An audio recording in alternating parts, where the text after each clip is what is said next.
ఎంత గొప్ప జయము ఇజ్రాయేలీలకు ఇచ్చి ఈ సున్నతి లేనటువంటి ఫిలిష్తీయుల చేతికి నన్ను అప్పగిస్తావా అని సర్వోన్నతుడైన దేవునికి ఏం చేశాడండి? ప్రార్థన చేశాడండి. ఎక్కడండి? ఎక్కడైతే ఈ ఫిలిష్తీయులను సంహరించాడు అతని ఎదుట ఎవరు నిలబడలేకపోతున్నారండి. ఇక 1000 మందిని సంహరించినటువంటి ఈ సంసోను ఏం చేస్తున్నాడు తెలుసండి?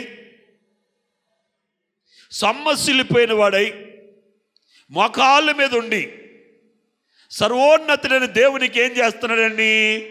విజ్ఞాపన చేస్తున్నాడు. దేవుడు సంసోను యొక్క ప్రార్థన విన్నాడు. దేవునికి స్తోత్రం. హల్లెలూయా, హల్లెలూయా. గట్టిగా చెప్దామా? స్వరాలు విప్పి చెప్దామా? ప్రార్థన విని తాను ఎక్కడైతే మోకరించి, ఎక్కడైతే సర్వోన్నతుడైన దేవునికి మోకరించి ప్రార్థన చేశాడో అదే స్థలములోనటండి నీటి ఓట వచ్చిందట. దేవునికి స్తోత్రం కలుగును కాక. గట్టిగా 2 చేతులు పైకి దేవునికి స్తోత్రం చెప్తాం. తప్పల కొట్టి దేవుని మహిమపరుద్దాం. ఎక్కడైతే మోకరించి నాయనా ఈ ఫిలిష్తీయుల చేతికి నన్ను అప్పగిస్తావా, నీ దాసుని నీవే సంరక్షించు, నీ దాసుని నీవే కాపాడని ప్రార్థన చేస్తే ఎక్కడ మోకరించాడో అక్కడే ఏమొచ్చేసిందండి? చెప్పాలి. నీటి ఓట. అది ఒక ఎడారి ప్రాంతం అండి. అక్కడ కాలువలు లేవు, చెరువులు లేవు, బావులు లేవు. కానీ తను ఎక్కడైతే మోకరించాడో అక్కడటండి ఆ నేలలో నుండి ఏమొచ్చిందటండి? నీటి ఓట అండి. మీరు ఇంటికి వెళ్ళాక చదువుకోండి అమ్మ. దేవునికి స్తోత్రం. హల్లెలూయా, హల్లెలూయా. ప్రియమైనటువంటి వారరా, ఇక్కడ సంసోను యొక్క పరిస్థితి దేవుడు ఎలా మార్చాడు తెలుసని? ఎంగేదిగా మార్చేశాడు. దేవునికి స్తోత్రం. హల్లెలూయా. శత్రువుల పైన గొప్ప జయమిచ్చిన దేవుడు మరి ఆ యొక్క సంసోనికి ఎలాగున్నాడు తెలుసండి? ఎంగేదిగా ఉన్నాడు. ప్రియ దైవ జనాంగమా, మీ జీవితంలో కూడా ఆ కృపగల దేవుడు ఎలాగుండాలండి? ఎంగేదిగా ఉండాలి. ప్రియమైనటువంటి వారరా, మనం బైబిల్ గ్రంథంలో మనం చూసినట్లయితే ఒక మోయాబీరాలండి, ఒక మోయాబీరాలు రూతమ్మ గురించి మీ అందరికీ కూడా తెలుసండి. తన అత్త అంటుంది, నా పరిస్థితి అయిపోయింది, ఇంకా నా లైఫ్ ఇంకా అయిపోయింది అమ్మ, నీవు నీ తండ్రి ఇంటికి వెళ్ళిపో, అక్కడ మరలా నువ్వు న్యూ లైఫ్ నువ్వు స్టార్ట్ చేయి, ఒక కొత్త జీవితాన్ని ఆరంభించు అన్నప్పుడు ఆ రూతమ్మ నయోమితో అంటుంది, అత్తమ్మ నువ్వు అలాగనొద్దు, నీ దేవుడే, నీ దేవుడే. చూడనమ్మ, ఆమె మోయాబీరాలు. ఆమె ఏమంటుంది? నీ దేవుడే నా దేవుడు అని. మోయాబు దేశము నుండి, ఆ దేశం యొక్క పరిస్థితులు ఏంటో తెలియదు, దేశం కాని దేశం ఇజ్రాయిల్ దేశం వచ్చి ఆ దేశములు యోదయ ప్రాంతములు బెత్లెహేముకు వచ్చింది. వారి భాష తెలియదు, వారి పద్ధతులు తెలియదు, వారి పరిగెట్లు తెలియదు, ఏమీ తెలియదండి. కేవలం ఆమె చెప్పిన ఒకే ఒక్క మాట ఏంటంటే, నీ దేవుడే. మోయాబు నుండి ఆమె ఎక్కడికి వచ్చింది తెలుసండి? ఎంగేది అయినటువంటి నయోమి యొక్క దేవుని దగ్గరికి వచ్చింది. దేవునికి స్తోత్రం. హల్లెలూయా. కనుక రూతమ్మకు దేవుడు ఎలాగా ఉన్నాడంటే ఎంగేదిగా ఉండి ఆమె జీవితాన్ని ఏం చేశాడు? ఫలభరితం చేశాడండి. ఆమె మోయాబు దేశం నుండి ఎలాగొచ్చిందండి? ఎలాగొచ్చింది? రిక్తురాలుగా వచ్చింది. మోయాబు దేశము నుండి ఏమీ తీసుకురాలేదండి. ఏమీ లేని ఆమె వలె మోయాబు దేశం నుండి వచ్చింది. అసలు ఆ నయోమికి మోయాబీలు పిల్లల్ని ఇచ్చారంటే ఎలాగిచ్చారండి? ఏమండి ఎలాగిచ్చారు చెప్పండి? బాగా లేనోళ్ళు అయితేనే కదా వాళ్ళ అమ్మాయిలకి ఇస్తారు. ఉన్న వాళ్ళు అయితే మా మోయాబీలకి చేసుకుంటాం అంటారు కదా, అవునా కదా చెప్పండి. వాళ్ళ కుటుంబ పరిస్థితి బాగోలేదు, అత్తమ్మ కుటుంబ పరిస్థితి బాగోలేదు. మరి బాగోలేకపోయినా సరే అత్తను నమ్మి, అత్త దేవుడిని నమ్మి ఎక్కడికి వచ్చిందండి? బెత్లెహేముకు వచ్చింది. బెత్లెహేములో ఎవరున్నారండి? సర్వశక్తుడైన దేవుడు ఉన్నాడు. దేవునికి స్తోత్రం, హల్లెలూయా, హల్లెలూయా. నేను చాలాసార్లు మీకు చెప్తూ ఉంటాను, మనం ఒక ఇంటికి వెళ్ళామంటే ఆ ఇల్లు ఆశీర్వదింపబడాలి. మన ఇంటికి ఒకరు వచ్చారంటే, ఎన్నిసార్లు చెప్పుంటాను ఈ మాట, దేవుని బిడ్డలమైనటువంటి మనం ఎవరింటికన్నా వెళ్ళామనుకోండి వాళ్ళు ఆశీర్వదింపబడాలి. అలాగే ఎవరైనా మన ఇంటికి వచ్చారనుకోండి, అలాగుందా మన ఇల్లు? అలాగే ఎప్పుడు ఉంటుందో తెలుసా మన ఇల్లు? మనకు ఆ కృపగల దేవుడు ఎంగేదిగా మారినప్పుడు, ఎంగేదిగా ఉన్నప్పుడు మన జీవితాలు ఎలాగుంటాయి తెలుసండి? ఫలభరితమైనటువంటి జీవితాలుగా మన జీవితాలు ఉంటాయి. ఇక్కడ రూతమ్మ మరి యోదయ బెత్లెహేముకు వచ్చింది కనుక, సర్వోన్నతుడైన దేవుని దగ్గరికి వచ్చింది కనుక, దేవుడు ఆమె జీవితాన్ని ఏం చేశాడంటే ఒక విప్లవాత్మైనటువంటి మార్పు తీసుకొచ్చాడు. ఆ మార్పు ఏంటి తెలుసండి? ఆ యోదయ దేశపు బెత్లెహేములు మిక్కిలి ధనవంతుడైనటువంటి బోయాజుకు ఆమెను ఏం చేశాడండి? భార్యగా చేసేసాడు. దేవునికి స్తోత్రం. అంటే మోడు బారిన ఆమె జీవితం ఏమైపోయిందండి? మోడు బారిన ఆమె జీవితం సిగిరింపబడింది. మారా అనుభవం మధురముగా మార్చబడిందండి. ఆమె అనుభవం ఎలాంటిదండి? మారా చేదనుభవం. చేదును దేవుడు ఏం చేశాడు? మధురంగా మార్చేశాడు. దేవునికి స్తోత్రం. ప్రియమైనటువంటి వాళ్ళరా, సారేపత్ అనే ఊరిలో విధవరాలు యొక్క జీవితం ఎలా మార్చబడిందండి? ఎంగేదిగా మార్చబడింది. ఇజ్రాయిల్ యొక్క ప్రజల యొక్క ఆ జీవితాలు ఎలా మార్చబడ్డదండి? 40 సంవత్సరాలు వాళ్ళు వంట చేసుకోలేదండి. 40 సంవత్సరాలు వాళ్ళు బావులు తవ్వలేదండి నీటి కోసం, కాలువ ఎదుగు పరిగెత్తలేదండి. దేవుడు 40 సంవత్సరాలు వారికి నీళ్ళు ఇచ్చాడు, 40 సంవత్సరాలు ఆహారం పెట్టాడు, పోషించాడు వాళ్ళని. ఎలా పోషించాడంటే వారి జీవితంలో ఆయన ఎలాగున్నాడు? ఎంగేదిగా ఉన్నాడు. వారి జీవితంలో ఆయన ఫలభరితంగా ఉన్నాడు. వారి జీవితంలో ఆయన జీవపు ఊటగా ఆయన ఉన్నాడు. మాట్లాడరేటి? ఆయన ఎలాగున్నాడు? వారి జీవితాలకి జీవపు ఊటగా ఉన్నాడండి. మన జీవితాల్లో కూడా ఆ ప్రభువు జీవపు ఊటగా ఉండాలి. మన జీవితాలు కూడా ఫలభరితం అవ్వాలి. మన జీవితం తరిగిపోకూడదండి. ఏమవ్వాలి? పెరగాలి. మన జీవితంలో ఏమవుతుందండి? తరిగిపోతుందండి. పొద్దుట 500 జేబులో పెట్టుకున్నాం అనుకోండి, సాయంత్రం అయ్యేటప్పటికి ఏమవుతుంది? 0 అయిపోతుంది. నీ జీవితంలో 500 రూపాయలు పొద్దుట పెట్టుకుంటే సాయంత్రానికి అది 1000గా కనపడ్డప్పుడే నువ్వు ఆశీర్వదింపబడ్డట్టు. దేవునికి స్తోత్రం. మీ భాషలో చెప్తున్నాను నేను, మీ భాష ఇది. పొద్దుట 500 పెట్టుకున్నానికి 1000లాగా మారాలంటే కష్టం, మారదండి. కానీ నీ దేవుడు, చెప్పండి, నీ దేవుడు మార్చగలడు. దేవునికి స్తోత్రం. నీ దేవుడు ఎవరంటే 5 రొట్టెలు 2 చిన్న చేపలను 5,000 మందికి పంచినా సరే ఇంకా 12 నిండు గప్పలు మిగిలినట్టు చేసిన దేవుడు నీ దేవుడు. ఒక అప్పం అవుతుంది, లేకపోతే 2 అప్పాలు మాత్రమే అవుతుంది చెప్పిన ఆ ఇంట్లో కొన్ని సంవత్సరాలు, కొన్ని రోజుల పాటు ఆ కుటుంబాన్ని పోషించిన దేవుడు నీ దేవుడండి. 40 సంవత్సరాలు ఇజ్రాయెల్ ప్రజలను పోషించిన దేవుడు నీ దేవుడు. కనుక ప్రియమైనటువంటి వల్ల ఆయన నీ జీవితంలో ఎప్పుడు ఎంగేదిగా ఉంటాడంటే నువ్వు ఆయనకు భయపడ్డప్పుడు, నువ్వు ఆయన మాటకు లోబడ్డప్పుడు, దైవజనుని మాటకు నువ్వు లోబడినప్పుడు, దైవజనుని మాటకు లోబడ్డావంటే సారేపతులు విధవరాలు యొక్క ఇల్లు ఎలాగైతే ఆశీర్వదింపబడిందో నీ ఇల్లు కూడా ఏమవుతుంది? ఆశీర్వదింపబడుతుంది. నీ కుటుంబం ఆశీర్వదింపబడుతుంది. నీ బిడ్డలు ఆశీర్వదింపబడతారు. ఇక్కడ రూతు జీవితం కూడా ఎలా మార్చబడిందండి? ఫలభరితంగా మార్చబడింది. మీకు ఎన్ని రిఫరెన్స్లు ఇచ్చాను? 4 రిఫరెన్స్లు ఇచ్చానండి. దేవుడికి స్తోత్రం, హల్లెలూయా. దావీదునటండి, దావీదుని సౌలు రాజు గారు ఏం చేస్తున్నారట? తరుగుతున్నారట. ఏం చేస్తున్నారు? సౌలు రాజు గారు తరుగుతున్నారట. తరుగుతుంటే దావీదు వచ్చేటండి ఎంగేదిలో దాక్కున్నాడట. దేవునికి స్తోత్రం. హల్లెలూయా, హల్లెలూయా. దావీదు ఎక్కడ దాక్కున్నాడటండి? ఎంగేదిలో ఆయన దాక్కున్నాడట.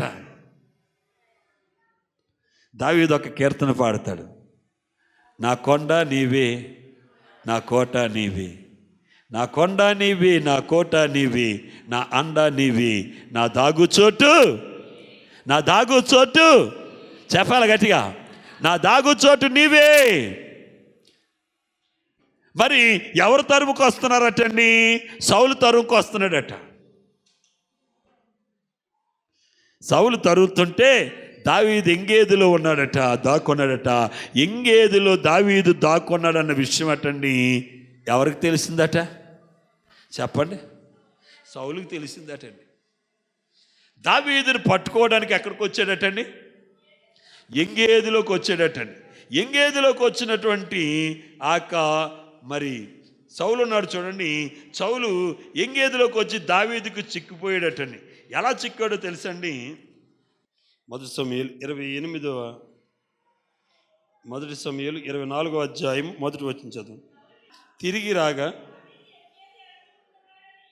దావీదు ఎంగేది అరణ్యములో ఉన్నాడని ఏటమ్మా అతనికి వర్తమానం వచ్చింది. అప్పుడు సౌలు ఇజ్రాయిల్లో నుండి చాలా దేవునికి స్తోత్రం. ప్రియమైనటువంటి వాళ్ళు, దావీదు సౌలు తరుగుతుంటే ఎక్కడ దాక్కున్నాడటండి? ఎంగేదిలో దాక్కున్నాడట. ఎంగేదికి వచ్చినటువంటి దావీదు చేతికటండి సౌలు దొరికేసాడటండి. ఎంగేదిలో దావీదుని ఏదో చేయాలని సౌలు వచ్చాడు. కానీ దావీదు ఎక్కడున్నాడండి? ఎంగేదిలో ఉన్నాడు. అనగా దేవుని యొక్క నీడలో ఉన్నాడు. ఆయన రెక్కల కింద దాక్కున్నాడు. ఎవరు? ఎంగేదిలో దాక్కున్నాడంటే అర్థం ఏంటి? ఆయన యొక్క రెక్కల కింద ఇతను ఆశ్రయం కలిగి ఉన్నాడు. నా దాగుచోటు నీవే. కానీ ఎంగేదిలోకి వెళ్తే దావీదును పట్టుకుందామని మరి సౌలు అక్కడికి వెళ్ళినప్పుడు దేవుడు పరిస్థితిని ఏం చేసాడండి? రివర్స్ చేసేసాడండి. సౌలు దగ్గరే ఉందండి గొప్ప సైన్యం ఉంది. దావీదు దగ్గరే ఉందండి కొంతమంది మనుషులు ఉన్నారండి. వాళ్ళు కూడా ఎవరండి? బలహీనులే, బలవంతులు ఎవరు కాదండి. ఏమండి? బలహీనుడు వెనకాల ఎవరు చేరతారు చెప్పండి? బలహీనుడు వెనకాల ఎవరు చేరతారు? ఏమండి? బలహీనుడు వెనకాల ఎవరు చేరతారు? బలహీనులే చేరతారండి. కానీ ఈ బలహీనుడు వెనకాల ఎవరున్నారండి? సర్వశక్తుడైన దేవుడు ఉన్నాడు. దేవునికి స్తోత్రం. హల్లెలూయా. ఎప్పుడైతే దావీదు అక్కడ ఉన్నాడని సౌలు అక్కడికి వెళ్ళాడు, మరి అక్కడ పరిస్థితి ఏమైందటండి? మారిపోయిందట.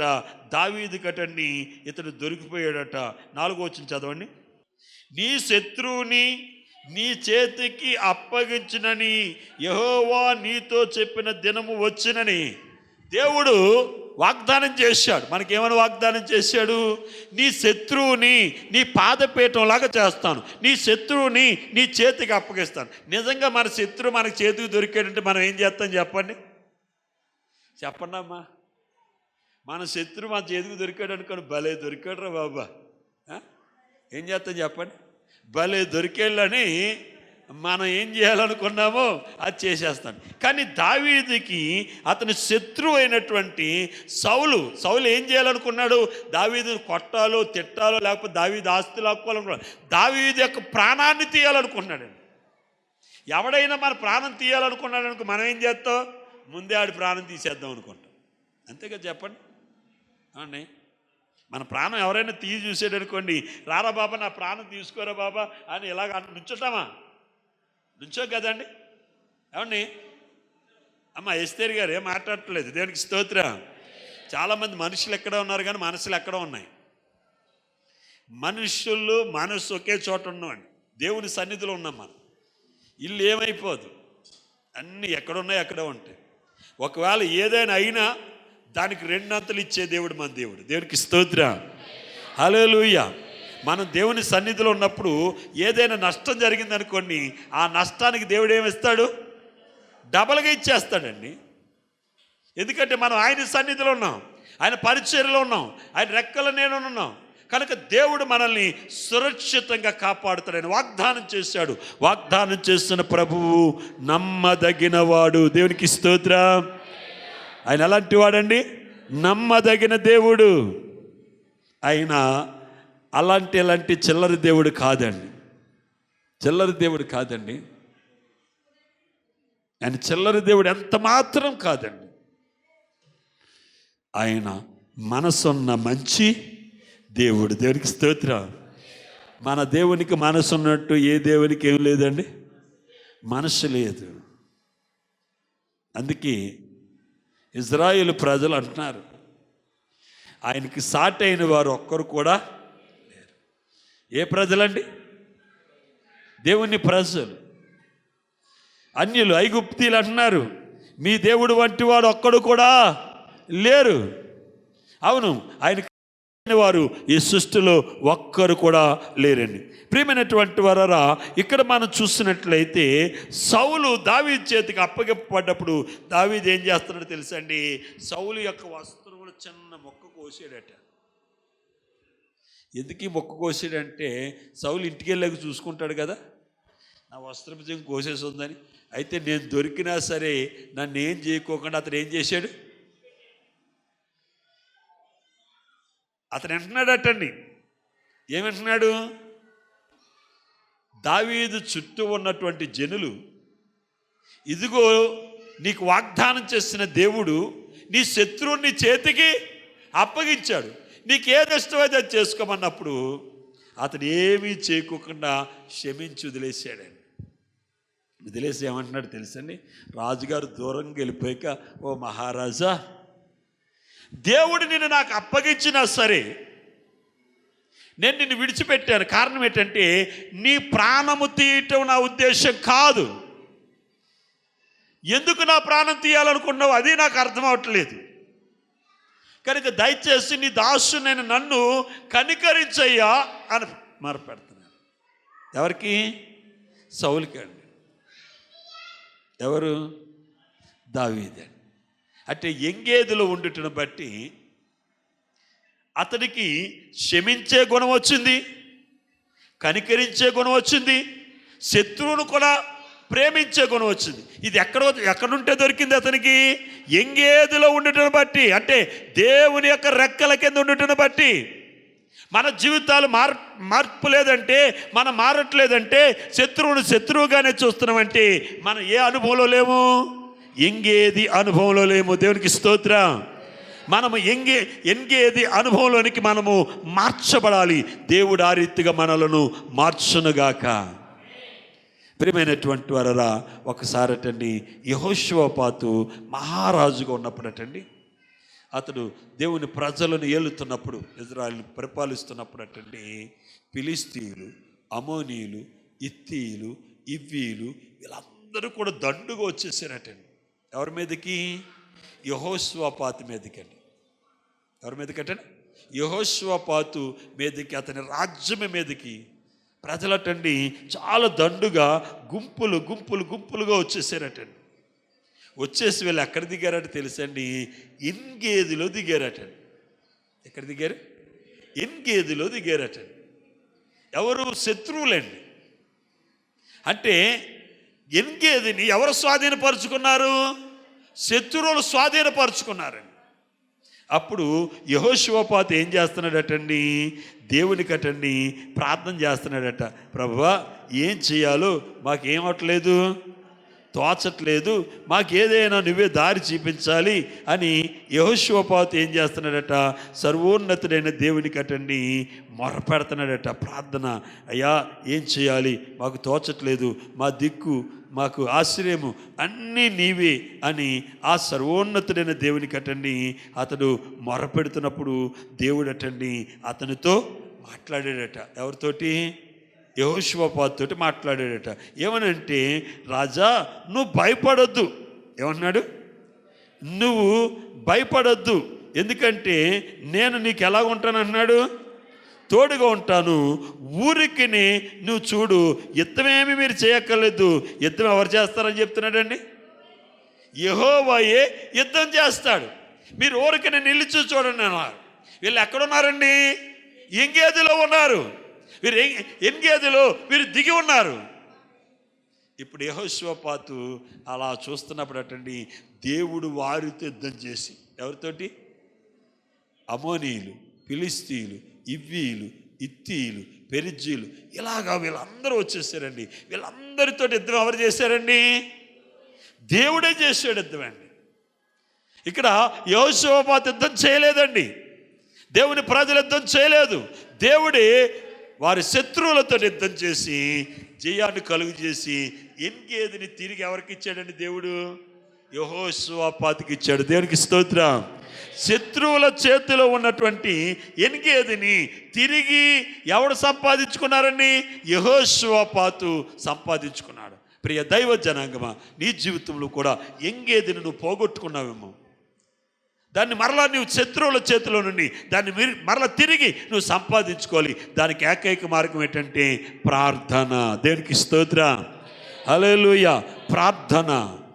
ఈ ఎంగేది అనుభవంలోనికి నువ్వు రావాలంటే మొదటిది నువ్వు దేవునికి భయపడాలి. రెండవది దేవుని మాటకు లోబడాలి. సేవకుడు ఏదైతే చెప్తున్నాడో ఆ మాటకు మీరేమవ్వాలి? దైవ సేవకుని మాటకి ఏమవ్వాలి? లోబడాలి. దైవ సేవకుని మాట దేవుని మాట. సారేపత్ అనే ఊరిలో ఆ విధవరాలు దైవ సేవకునికి లోబడింది కనుక దేవుడు ఆమెను ఆశీర్వదించాడు. దేవునికి స్తోత్రం. హల్లెలూయా. ప్రియ దైవ జనాంగమా, మీరు కూడా దైవ సేవకునికి లోబడాలి. దైవ సేవకుని మీరేదో రోజు చూస్తున్నటువంటి వ్యక్తులుగా మీరు చూడకూడదండి. చాలామంది ప్రియమైనటువంటి వాళ్ళ నేను 1995 నుండి నేను సేవ ప్రారంభించాను. నా సేవ ప్రారంభం 1995. అప్పటి నుండి దరిదాపుగా ఇప్పటికి మనం చూస్తుంటే 30 years అవుతుంది. 30 సంవత్సరాలు ఈ సేవా జీవితంలో దేవుడు నన్ను పిలుచుకొని ఈ అద్భుతమైనటువంటి పరిచర్య ఇచ్చాడు. ఈ పరిచర్యలో ఇప్పటి వరకు ఎన్నో వందల మంది, వేల మందికి సువార్త ప్రకటించి అనేకులను ప్రభువులోకి నడిపిస్తూ ఈనాడు నేను ధైర్యంగా ఒకటి చెప్పగలను. నేను ప్రసవ వేదనతోటి మిమ్మల్ని కన్నాను అని మీ గురించి నేను ఒక మాట నేను చెప్పగలను. ఎందుకంటే ఆ రీతిగా నేను సంపాదించుకున్నటువంటి ఆత్మలు మీరు. మిమ్మల్ని బట్టి నేను చాలా సంతోషిస్తాను. ఎందుకంటే మరి ప్రతి విషయంలో కూడా లోబడి ఈ సేవా పరిచర్యలో మాకు ఎంతగానో అండదండలుగా ఉండి ఈ సుదీర్ఘమైన పరిచర్యలో మేము ఏదైనా సంపాదించుకున్నామంటే అది మిమ్మల్ని మేము చెప్పగలం. ఈనాడు నా జీవితంలో ఎన్నో శోధనలు వచ్చి, ఎన్నో ఒడిదుడుకులు వచ్చినాయి, ఎన్నో బాధలు, ఎన్నో కష్టాలు. ఆఖరికి నా ఇంటి వారే నా సేవను నమ్మని పరిస్థితి. ఈనాటికి కూడా నా ఇంట్లో వాళ్ళకి నా సేవ మీద సరైన నమ్మకం లేదు.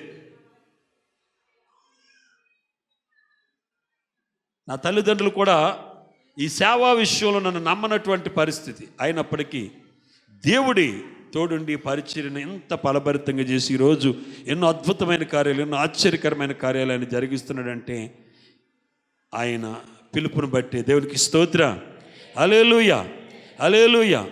మనం దేవుని మాటకు లోబడాలి. దైవజనుని మాటకు మనం లోబడాలి.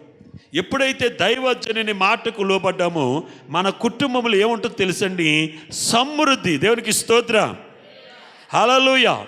సారేపత్ అనే ఊరిలో చాలామంది విధవరాలు చచ్చిపోయారండి ఆహారం లేక. ఆహారం లేక చాలామంది ఏమైపోయారండి? చనిపోయారు. కానీ ఆ విధవరాలు కుటుంబమును దేవుడు ఏం చేశాడు? పోషించాడండి. అలాగే ఈనాటి వరకు కూడా ప్రభువు మమ్మల్ని పోషించి ఆయనే మమ్మల్ని ముందుకు నడిపిస్తున్నాడు. దేవునికి స్తోత్రం. హల్లెలూయా. నేను మీ అందరినీ కోరేది ఏంటంటే, ఒకటి, దేవుని మాటకు మీరు లోబడాలి. దైవజనుని మాటకు మీరు లోబడాలండి.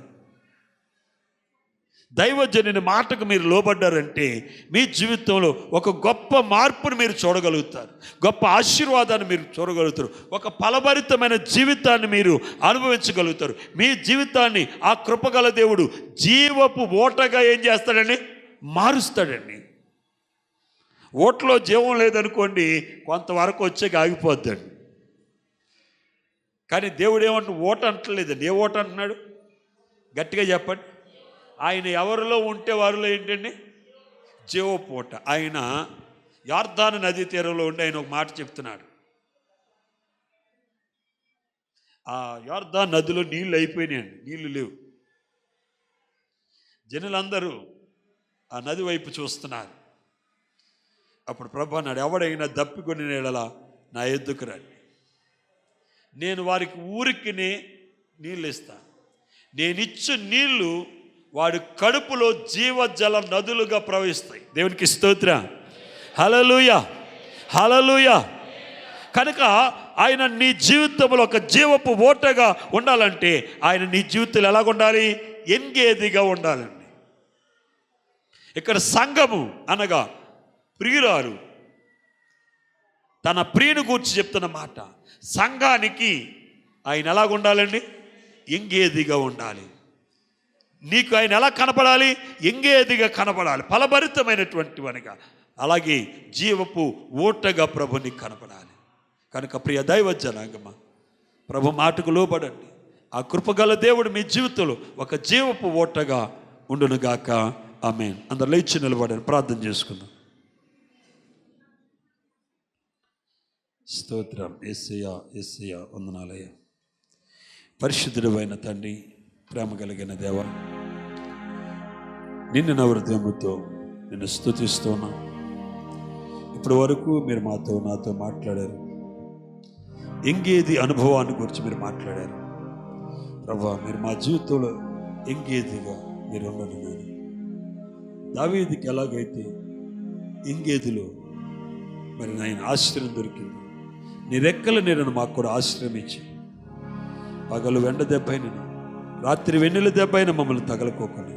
మమ్మల్ని మీరే కాపాడండి, మమ్మల్ని మీరే సంరక్షించండి, మీరే మాకు తోడై ఉండండి. మా జీవితాలు ఫలభరితంగా చేయమని యేసు క్రీస్తు పరిశుద్ధ నామమును బట్టి ప్రార్థించి స్తుతించి బతిమాలు వేడుకున్నాం తండ్రి. ఆమేన్. అందరికీ వందనాలండి. ప్రభు దీవించు.